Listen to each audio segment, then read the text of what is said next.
नमस्कार विद्यार्थी मित्रांनो, मी प्रियंका ग्लोबल ऑनलाइन मराठीमध्ये आपल्या सगळ्यांचं मनापासून स्वागत करते।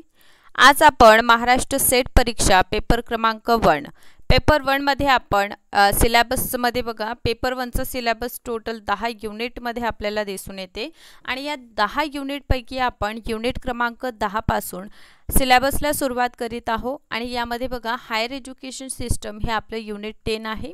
यामधील हा लेक्चर क्रमांक 13 आहे, ज्यामध्ये आपण मुक्त विद्यापीठ ओपन युनिव्हर्सिटी भारतातील कौशल्य विकास स्किल डेव्हलपमेंट इन इंडिया हे दोनचे महत्त्वपूर्ण टॉपिक आहे ते आजच्या सेशनमध्ये आपण बघणार आहोत। यापूर्वीचा सेशन लेक्चर क्रमांक 12 हा जर आपण बघितलं नसेल तर त्यामध्ये बघा लेक्चर 12 मध्ये आपण पर्यावरण शिक्षण काय असतं, सोबतच उच्च शिक्षणासाठी कशा प्रकारे संस्था कार्यरत असतात या महत्त्वपूर्ण बाबींचा अभ्यास आपण लेक्चर क्रमांक 12 मध्ये केलेला आहे। सोबतच महाराष्ट्र सेट एक्झामिनेशन टार्गेट करीत असणाऱ्या विद्यार्थ्यांसाठी कंप्लीट कोर्स सुद्धा पेपर 1 साठी अवेलेबल आहे। या कंप्लीट कोर्स मध्ये आपल्याला डेली बेसिसवर लाईव्ह व्हिडिओ लेक्चर्स मिळणार, सोबतच रिकॉर्डेड लेक्चर सुद्धा अवेलेबल आहे। फुल सिलेबस नोट्स आहे। आता बघा, फुल सिलेबस नोट्स तुम्हाला 10 युनिट प्रोवाइड केले जातील आणि यासोबतच क्लास पीडीएफ सुद्धा आपल्याला प्रोवाइड केले जातं। फुल सिलेबस मॉक टेस्ट आहे आणि या फुल सिलेबस मॉक टेस्ट मध्ये आपल्याला प्रत्येकी 50 प्रश्न आपल्याला 50 क्वेश्चन यामध्ये आपल्याला दिसून येईल।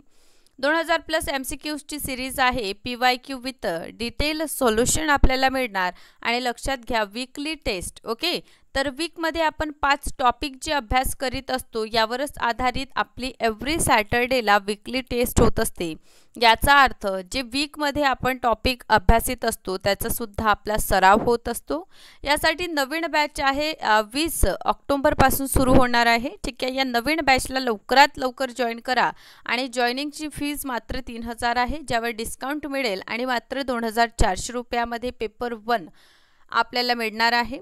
या व्यतिरिक्त या व्हॉट्सअप नंबरवर आपण कॉन्टॅक्ट करून जे आपलं व्हॉट्सअप ग्रुप आहे याला आपण जॉइन व्हा, किंबहुना आपण global online app free video demo lectures बघण्यासाठी ॲपला प्ले स्टोअरवरून डाउनलोड करा आणि तिथून सुद्धा आपण फ्री व्हिडिओ डेमो लेक्चर्स बघू शकता। तर अशा प्रकारे महाराष्ट्र सेट एक्झामिनेशनसाठी कंप्लीट कोर्स आहे, ज्यामध्ये आपल्याला गॅरंटेड स्वरूपाचा आपला कोर्स असेल आणि तुम्हाला यामध्ये गायडन्स सुद्धा दिले जातील।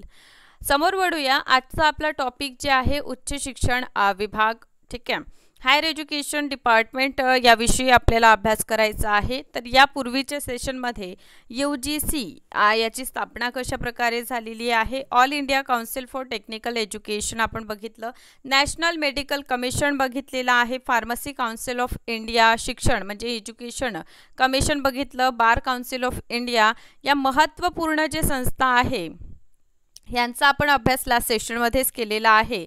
तर आजचा आपण पहिला टॉपिक आहे उच्च शिक्षण विभाग, the department of higher education, याला म्हणतात MOC। ठीक आहे, तर बघा फर्स्ट ऑफ ऑल MOE जे आहे याचं जे आपण बघतो की का बरं याला आणण्यात आलं, तर याचं मुख्य कारण म्हणजे उच्च शिक्षण क्षेत्रात नवीन विद्यापीठ आणि महाविद्यालय जे आहे त्यांमध्ये सुधारणा झालेत की नाही, त्यांचं गुणवत्ता जी आहे ते सुधारण्यासाठी हे जे MOE आहे याचं स्थापना करताना आपल्याला दिसून येते। ओके, तर बघा काय आहे MOE, तर उच्च शिक्षण क्षेत्राच्या मूलभूत पायाभूत सुविधांची सर्वांगीण विकासासाठी धोरण नियोजन यांची जबाबदारी जी आहे MOE यांच्यावर असते।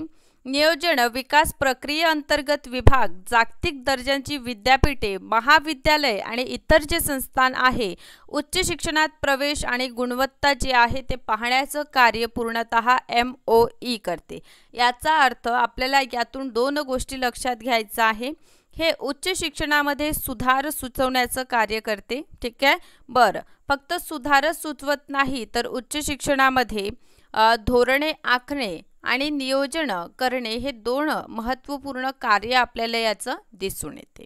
ठीक आहे, तर हे आपलं MOE झालं। नेक्स्ट वन आहे असोसिएशन ऑफ इंडियन युनिव्हर्सिटीज। आता बघा याला शॉर्टमध्ये AIO म्हणतात। ठीक आहे, आता बघा AIO हे कशाला म्हणतात, A वरून असोसिएशन येतं, I वरून इंडिया येतं, I वरून युनिव्हर्सिटीज येतं ऑफ इंडिया। ठीक आहे, तर बघा ही संस्था काय कार्य करते. ओके, IOU करा. ठीक आहे.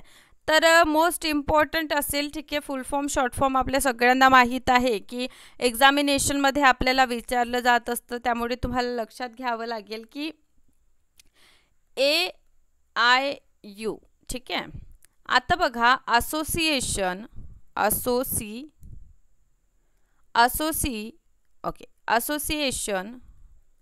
ऑफ इंडियन युनिव्हर्सिटीज याला फुल फॉर्ममध्ये असं म्हटलं जातं. बरं, मराठीमध्ये बघा भारतीय विश्वविद्यालय संघ याला म्हणतात. काय म्हणतात? भारतीय विश्वविद्यालय संघ याला म्हणतात. ठीक आहे. तर भारतीय विश्वविद्यालय संघ जे आहे याचं स्थापना वगैरे आपल्याला बघावं लागेल. तर लक्षात घ्या याचं स्थापना कधी झालेलं आहे तर 1973 मध्ये याला स्थापन करण्यात आलेलं. याचं हेडक्वार्टर जे आहे ते दिल्ली या ठिकाणी आहे. आता याचं कार्य काय आहे तर बघा जे काही समजा विदेशमध्ये जे काही विदेशी आपण विश्वविद्यालय बघतो, तर विदेशी विश्वविद्यालयाचं जे काही सिलेबस आहे, पाठ्यक्रम आहे, यांचं मानक आणि मूल्यांकन करण्याचं कार्य जे आहे AIU करीत असते. ठीक आहे. याचा अर्थ AIU जे आहे शिक्षणाच्या क्षेत्रामध्ये भारत आणि अन्य देशांसोबत काय करतं, सांस्कृतिक आदान प्रदान करण्याचं कार्य करतं. आता बघा असोसिएशन ऑफ इंडियन युनिव्हर्सिटीज याला भारतीय विश्वविद्यालय संघ अशा प्रकारे म्हणतात. ही प्रमुख संघटना आहे आणि कुठे अवस्थित आहे? दिल्ली या ठिकाणी.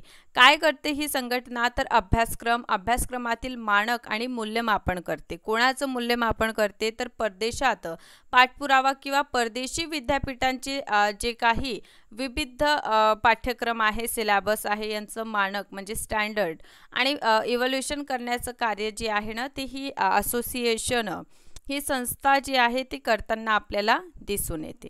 ठीक आहे. तर हे आपलं सेकंड झालं. फर्स्ट ऑफ ऑल आपण बघितलं MOE आणि नेक्स्ट AIU. आपण या दोन संघटना आता बघितलेल्या आहे. समोर आपण बघतो की कशा प्रकारे जे आहे. ओके, नेक्स्ट वन आहे केंद्रीय शिक्षण सल्लागार मंडळ. आता बघा याला म्हटलं जाते CABE. आता बघा याला केंद्रीय शिक्षण सल्लागार मंडळ मराठीमध्ये म्हणा आणि द सेंट्रल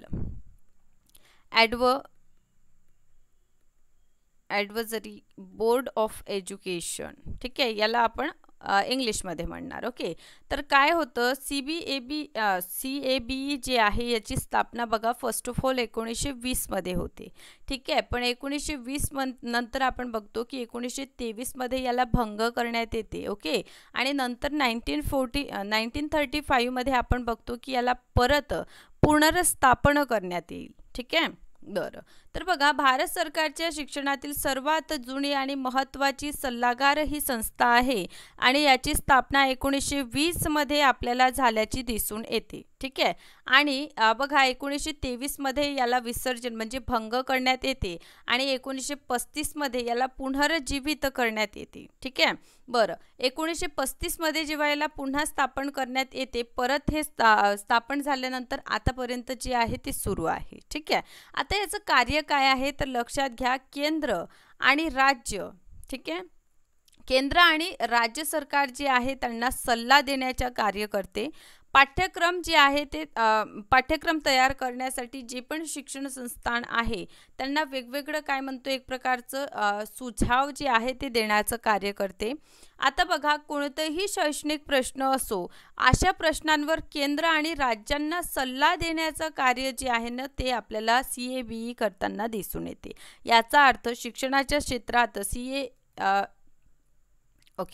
CABE हे खूप महत्त्वपूर्ण आपल्याला संस्था जी आहे ते दिसून येते. आता बघा काय होतं, आता तुम्हाला मी AIU सांगितलं, यालाच आपण भारतीय विश्वविद्यालय संघ असं म्हणत असतो. ठीक आहे, तर भारतीय विश्वविद्यालय संघ जे आहे ना, तर भारतीय विश्वविद्यालय संघ यामध्ये बघा याची स्थापना आपल्याला 1973 कुठे दिल्ली या ठिकाणी दिसून येते. ओके, काय करते विदेशमध्ये चालणाऱ्या जे विदेशी विश्वविद्यालय आहे यांचं कोर्स किंवा पाठ्यक्रम जे आहे त्याविषयी मूल्यांकन करण्याचं कार्य करते. ओव्हरऑल जर बघितलं AIU जे आहे भारत आणि विदेशी संस्थांमध्ये सांस्कृतिक आदानप्रदानाचं कार्य करते. यानंतर CABE आहे, ठीक आहे. तर CABE जे आहे याची स्थापना 1920 मध्ये होतं. परत 1923 मध्ये याला भंग करण्यात येते आणि 1935 मध्ये पुन्हा याला सुरू करतात, ठीक आहे. तर याचं कार्य काय आहे? केंद्र आणि राज्य सरकार यांना शिक्षणासंबंधित सल्ला देण्याचं कार्य करते, ठीक आहे. या व्यतिरिक्त पाठ्यक्रम जे आहे पाठ्यक्रमामध्ये तयार करण्यासाठी इतर जे शिक्षण संस्थान आहे त्यांना मदत करणे, रिकमेंडेशन सुचवणे हे कार्य करते, ठीक आहे. आता बघा, कोणतेही शैक्षणिक प्रश्न जे आहे केंद्र आणि राज्य सरकारचं त्यांना सल्ला देण्याचं कार्यसुद्धा CABE करीत असते. याचा अर्थ ही खूप महत्त्वपूर्ण संघटना आहे. चला नेक्स्ट वन आपण नेक्स्टकडे जाऊया. राज्य उच्च शिक्षण परिषद आहे, ठीक आहे. तर राज्य उच्च शिक्षण परिषद जी आहे याची स्थापना 1995 मध्ये होते, ठीक आहे. तर बघा, विद्यापीठ आणि महाविद्यालय आणि राज्य सरकार यांच्यातील दुवा म्हणून काम करते. उच्च शिक्षणाच्या मानकांची देखभाल समन्वय राखण्यासाठी त्यांची वैधानिक जबाबदारी घेण्याचं कार्य हे करत असते. आता काय होते बघा, ठीक आहे. जसं विद्यापीठ आहे किंवा महाविद्यालय आहे, ठीक आहे, आणि आपलं राज्य स्टेट गव्हर्नमेंट आहे, या सगळ्यांमध्ये समन्वय साधण्याचं कार्य जे आहे ना राज्य उच्च शिक्षण परिषद करीत असते, ठीक आहे. State council for higher education ही जी आहे, विद्यालय असो, महाविद्यालय असो आणि राज्य असो, एक स्टेट असो, या सगळ्यांचे शिक्षणासंबंधित कार्य आहे ना करण्याचं किंवा त्यांमध्ये समन्वय प्रस्थापित करण्याचं कार्य जी आहे ती ही संस्था करताना आपल्याला दिसून येते. यानंतर national assessment and accreditation council आहे, NBA. आता बघा, NBA आणि NAAC ह्या दोन महत्त्वपूर्ण आपल्याला काय दिसून येते संघटना किंवा संस्था आपल्याला दिसून येईल, ठीक आहे. नॅशनल बोर्ड ऑफ अक्रेडिटेशन जे आहे, ठीक आहे. तर नॅशनल बोर्ड ऑफ अक्रेडिटेशन आपल्याला दिसून येते आणि NAAC ह्या दोन महत्त्वपूर्ण आपल्याला संस्था आपल्याला दिसून येते. कारण बघा, उच्च शिक्षणाचं जर आपण विचार केलं, हायर एज्युकेशनचं जर आपण विचार केलं, उच्च शिक्षण संस्थान यांचं जेव्हा आपण विचार करतो तर यांना मान्यता देण्याची आवश्यकता असते. आता हे मान्यता देण्यासाठी दोन संस्था आहे, ठीक आहे. फर्स्ट ऑफ ऑल ओके, मी पहिले तुम्हाला समजावून देते आणि देन आपण आपल्या PPTs जी आहे ना ते रीड करूया, ओके. तर बघा, हायर एज्युकेशन जेव्हा आपण उच्च शिक्षणाचा विचार करीत असतो तर उच्च शिक्षण संस्थांना सुद्धा मान्यतेची आवश्यकता आहे. तर हे मान्यता देण्यासाठी आपल्याला दोन संस्था दिसून येतात, ठीक आहे. आता पहिली संस्था म्हणजे NBA, ठीक आहे, आणि दुसरी म्हणजे NAAC आपल्याला दिसून येईल, ठीक आहे. तर काय होतं बघा, NBA चे कार्य काय असतं, जसं याची स्थापना जी आहे all India council for technical education, ठीक आहे, याद्वारे करण्यात आलेली आहे, ठीक आहे. हे काय करते, जसं आपलं इंजिनिअरिंगचे कोर्स आहे किंवा टेक्नॉलॉजिकल जे पण काही किंवा मॅनेजमेंट घ्या, फार्मसी घ्या, ठीक आहे, या संबंधित हे सगळे जे कोर्सेस आहे यांना समजा डिप्लोमा आहे ना, डिप्लोमा किंवा डिप्लोमा नंतरचं म्हणजे स्नातक आणि स्नातकोत्तर जे काही सिलेबस आपल्याला दिसून येते, या कोर्सेसचं हे संस्था काय करते, मूल्यांकन करते, ठीक आहे. याचा अर्थ NBA यांचं कार्य काय असते, डिप्लोमा कोर्सेस जसं आपल्याला इंजिनिअरिंग, टेक्नॉलॉजिकल इंजिनिअरिंग कॉलेजचे जे आहे पॉली समजा, ठीक आहे, फार्मसी असो किंवा मॅनेजमेंटचे जे काही कोर्सेस आहे यांचं मूल्यांकन करण्याचं कार्य जे आहे NBA करीत असते. सेम NAAC आपल्याला दिसून येते की राष्ट्रीय मूल्यांकन आणि प्रत्यायन परिषद याचं फुल फॉर्म आहे, ठीक आहे. आता याची स्थापना UGC यांच्या अंतर्गत आपल्याला होताना दिसून येते 1994 मध्ये, ठीक आहे. काय होते बघा, याचं हेडक्वार्टर आपल्याला कुठे दिसून येते, बँगलोर या ठिकाणी दिसून येते आणि NBA याचं जे हेडक्वार्टर आहे ते दिल्ली या ठिकाणी आपल्याला असल्याचं दिसून येते, ओके. आय होप हा टॉपिक पूर्णतः कळलेला आहे. तर मी तुम्हाला ओके स्लाइडवर नेते आणि बघा, national assessment and accreditation council. आता बघा, नॅशनल बोर्ड ऑफ अक्रेडिटेशन जे आहे भारतात उच्च शिक्षण संस्थांच्या मान्यतेसाठी जबाबदार आहे. यासाठी दोन प्रमुख संस्था आहे, पहिली म्हणजे NBA लिहून घ्या आणि सेकंडली म्हणजे आपली NAAC, ओके. तर या दोघांचं कार्य बघा, तांत्रिक शिक्षणाच्या सर्व क्षेत्रातील मानवी भांडवलाच्या जागतिक आणि राष्ट्रीय साठ्यांवर लक्षित दर्जांचे मानदंड सेट करते. ठीक आहे, तांत्रिक संस्था किंवा त्यांना जे काही मार्गदर्शन आहे त्यांचे मानदंड किंवा आपल्याला दिसून येईल की हे जे जसं आपलं डिप्लोमा कोर्स आहे, फार्मसीचे कोर्स आहे ना, किंवा मग टेक्नॉलॉजिकल जे पण काही कोर्सेस आहे या सगळ्यांना मान्यता NBA देत असते. आणि सोबतच आपण राष्ट्रीय मूल्यांकन प्रत्यापन परिषद बघतो. ही जे आहे याला NAAC म्हणून सुद्धा ओळखले जाते आणि NAACची स्थापना 1994 मध्ये UGC च्या रिकमेंडेशन अनुसार होताना आपल्याला दिसून येते. ठीक आहे, ओके. नेक्स्ट वन बघा, आता बघा आपल्याला काय आहे, उच्च शिक्षण संस्थांचं जे आकलन आहे, ठीक आहे, आणि मान्यता देण्याचं. आता बघा NAACचं माहीत आहे आपल्याला का A++ अशा प्रकारचं आपल्याला जे काही स्कोर आहे किंवा आकलन करण्याचं कार्य NAAC करते आणि याचं जे हेडक्वार्टर आहे ते बँगलोर या ठिकाणी आहे, हे आपल्याला लक्षात घ्यायचं आहे. आता NBA सांगत असताना तुम्हाला मी एक गोष्ट सांगितली आहे की all India council for technical education अंतर्गत 1994 मध्ये याची स्थापना होतं. आणि बघा 2010 मध्ये आपण बघतो की याला ऑटोनॉमस बॉडी म्हणजेच याला स्वतंत्र निकाय जे आहे याचा दर्जा दिलेला आहे. आता स्वतंत्र निकाय म्हणजे काय असते, तर सरकारच्या दैनंदिन जे काही नियंत्रण आहे, ठीक आहे, त्या नियंत्रण शिवाय कार्य करणे म्हणजे स्वतंत्र निकाय होत असतं. ठीक आहे, तर अशा प्रकारे या महत्त्वपूर्ण जे काही घटनाक्रम आहे ते मी तुम्हाला सांगितलेला आहे. आता आपण वळूया मुक्त विद्यापीठ याकडे. तर बघा पहिला आपण मुक्त विद्यापीठामध्ये आपण डॉक्टर BR आंबेडकर मुक्त विद्यापीठ बघूया. याला BAOU असं सुद्धा शॉर्टमध्ये म्हणतात. याची स्थापना 1982 मध्ये करण्यात आली. ठीक आहे, कोणाद्वारे, तर भारतीय राज्यघटनेचे शिल्पकार म्हणजेच डॉक्टर भीमराव रामजी आंबेडकर यांच्या जन्म शताब्दी निमित्त आपण बघतो की 24 ऑक्टोबर 1991 मध्ये याला जी आहे ना ओपन युनिव्हर्सिटीचा दर्जा देण्यात आलेला आहे. ठीक आहे, स्थापना 1982 आणि दर्जा 1991 लक्षात घ्यावं लागेल. ओके. सेकंडली आहे यशवंतराव चव्हाण महाराष्ट्र मुक्त विद्यापीठ. आता YCMOU जे आहे हे नाशिकला आहे. ठीक आहे, नाशिकला आहे आणि बघा महाराष्ट्रामध्ये हे अवस्थित आहे. स्थापन झालं 1989 मध्ये. ठीक आहे, बरं, तर हे दोन गोष्टी इथून लक्षात घ्या. नेक्स्ट वन बघा नेताजी सुभाष मुक्त विद्यापीठ NSOU. तर हे पूर्व भारतातील दूरस्थ शिक्षण देणारे राज्य मुक्त विद्यापीठ आहे. नेताजी सुभाषचंद्र बोस यांच्या जन्मशताब्दी निमित्ताने 1997 मध्ये यांची स्थापना करण्यात आली. या व्यतिरिक्त कृष्णकांता हटकिडी राज्य मुक्त विद्यापीठ आहे गुवाहाटीला, आसाम. ठीक आहे, भारत येथील राज्य हे विद्यापीठ आहे. 2005 मध्ये अधिनियमाद्वारे विधानसभेत याची जी आहे ते स्थापना करताना आपल्याला दिसून येते. आता एक प्रश्न होता की रुसा काय आहे.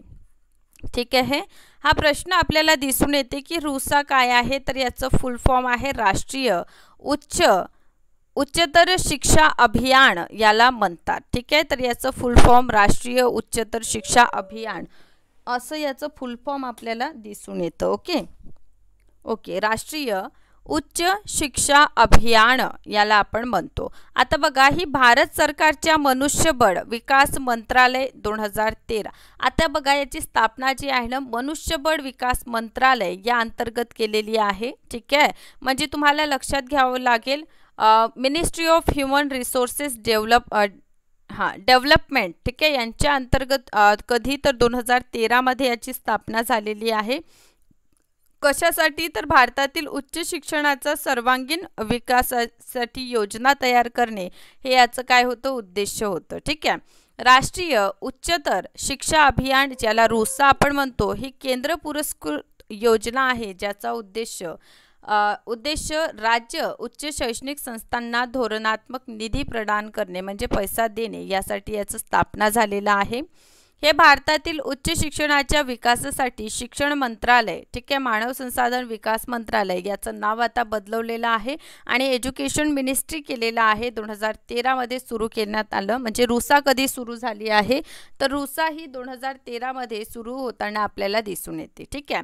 काय उद्दिष्टे आहे? संलग्नता, शैक्षणिक आणि परीक्षा प्रणालीमध्ये सुधारणा सुनिश्चित करण्यासाठी, राज्य संस्थांची एकूण गुणवत्ता सुधारणे, उच्च शिक्षणात प्रवेशासाठी प्रादेशिक असमतोल जे आहे त्याला दुरुस्त करण्यासाठी आणि सेवा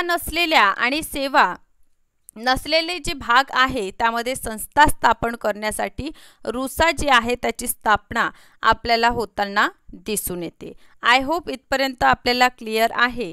तर समोर आपण स्किल डेव्हलपमेंट इन इंडिया, व्यावसायिक शिक्षण जे आहे, करिअर आणि तांत्रिक शिक्षण म्हणजे CTE देखील याला म्हटलं जातं. विद्यार्थ्यांना नोकऱ्या तयार करणे म्हणजे एक प्रकारे काय म्हणू शकतो की जी नोकऱ्यांची ऑपॉर्च्युनिटीज आहे ते वाढवण्यासाठी कौशल्य विकास हे जी स्कीम आहे ते लॉन्च केल्या जातात. आणि यामध्ये बघा दीनदयाल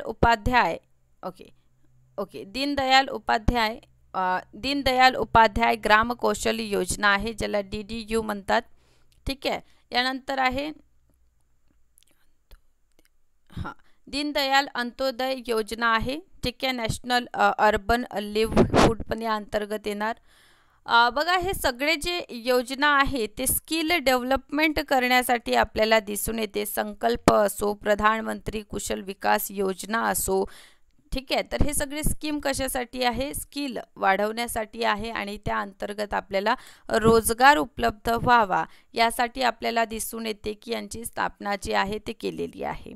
आता उद्या आपला एकच राहिलेला आहे प्रशासन, जो लास्ट टॉपिक आहे हायर एज्युकेशनचं. तर उद्याच्या क्लासमध्ये आपण तो टॉपिक कव्हर करूया. आजचं सेशन इथेच समाप्त करते आणि उद्या बघा हे स्किल जे मी तुम्हाला सांगितलेला 7 याला थोडा डिटेलमध्ये एक्सप्लेन करून आपण प्रशासन गव्हर्नन्स हा जो आपला टॉपिक आहे त्याकडे वळणार आहोत. Thank you so much. अशाच प्रकारे सेशनला बघत राहा. लाईक करा, शेअर करा, चॅनलला सबस्क्राईब करायला विसरू नका.